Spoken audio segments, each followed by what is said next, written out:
ধরুন আপনার নাক দিয়ে সারাক্ষণ সাদা পানি পড়তেছে এবং নাকের ডগা চুলকানোর সাথে সাথে আপনার 4-5 বার হাসি দেওয়া শেষ। আপনি কি একটু বিরক্ত বোধ করবেন না? আমার মনে হয় না এমন কেউ আছে এই রোগটি নিয়ে বিরক্তি প্রকাশ করে না। এই রোগটি হচ্ছে অ্যালার্জিক রাইনাইটিস। অ্যালার্জিক রাইনাইটিস কয়েকটি কারণে হতে পারে। তবে ভিডিওটি শুরু করার আগে অবশ্যই আমার ইউটিউব চ্যানেলটি সাবস্ক্রাইব করবেন এবং ফেসবুক পেজটি ফলো করবেন। সেই সাথে ভিডিওটি শেয়ার করে দেবেন যাতে সবাই দেখতে পায়। অ্যালার্জিক রাইনাইটিস মূলত কয়েকটি কারণে হতে পারে।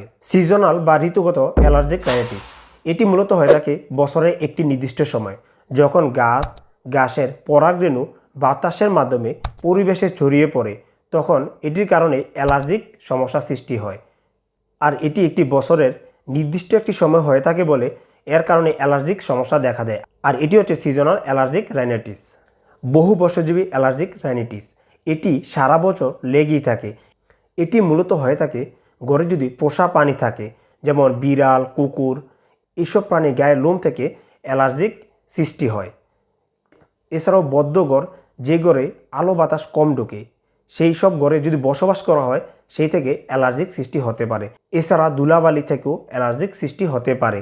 যদি আশেপাশে পরিবেশ যদি ধুলাবালি থাকে তাহলে সেখান থেকে অ্যালার্জিক সৃষ্টি হতে পারে। এছাড়া আশেপাশে পরিবেশ যদি নর্দমা যুক্ত থাকে তাহলে সেখান থেকে দূষিত বায়ু ছড়িয়ে অ্যালার্জিক সৃষ্টি করতে পারে। তবে আরেকটি কারণে অ্যালার্জিক রাইনাইটিস হতে পারে এওজোনোফিলিক সিনড্রোম। অনেক সময় রক্তে এওজোনোফিল বেড়ে যায়, যেটির কারণে অ্যালার্জিক রাইনাইটিস হতে পারে। অ্যালার্জিক রাইনাইটিসের কয়েকটি সাধারণ লক্ষণ দেখা দিতে পারে, যেমন সারাক্ষণ হাঁচি ওঠা, নাক দিয়ে পানি পড়া এবং নাক বন্ধ হয়ে থাকার মতন উপসর্গ দেখা দেয়। এছাড়াও নাকের মধ্যে একটা জড়তা দেখা দেয়। সারাক্ষণ নাক এবং গলা খুসখুস করা এবং খুসখুসের কারণে হাঁচি ওঠা। অনেক সময় প্রচণ্ড পরিমাণে কাশও হতে পারে। মাথা ব্যথা করা এবং সাইনোসিসের সমস্যা দেখা দেওয়া এই রোগের প্রধান লক্ষণ। অনেক সময় গলা ব্যথা করা এবং গলার সুর পরিবর্তন হয়ে যায়। এছাড়াও আরও অনেক উপসর্গ দেখা দিতে পারে। অ্যালার্জিক রাইনাইটিস হলে আপনি ওষুধ ছাড়াও সুস্থ হতে পারেন। যদি আপনার সিজনাল অ্যালার্জিক রাইনাইটিস থাকে তাহলে আপনি ওই সময় কম বের হওয়ার চেষ্টা করুন এবং যেসব জায়গায় ফুলের পরাগরেণু বাতাসের মাধ্যমে বেশি ছড়িয়ে আছে সেসব জায়গা পরিত্যাগ করুন এবং সেই সাথে মাস্ক পরে বের হওয়ার চেষ্টা করুন। যদি আপনি বদ্ধ ঘরে বসবাস করেন তাহলে আপনার ঘরের দরজা জানালা খুলে দেন, যাতে পর্যাপ্ত পরিমাণে ঘরে আলো বাতাস আসতে পারে এবং আপনার বাড়ির আশেপাশে আঙ্গিনা পরিষ্কার রাখুন যাতে করে ধুলাবালি না জমে। এছাড়াও আপনার বাড়ির পাশে যদি ডোবা নালা থাকে তাহলে সেগুলো পরিষ্কার করুন যাতে করে অ্যালার্জিক সমস্যা সৃষ্টি না হয়। যদি পোষা প্রাণী থেকে অ্যালার্জিক সমস্যা সৃষ্টি হয় তাহলে আপনার ঘরে পোষা প্রাণী লালন পালন না করাই ভালো।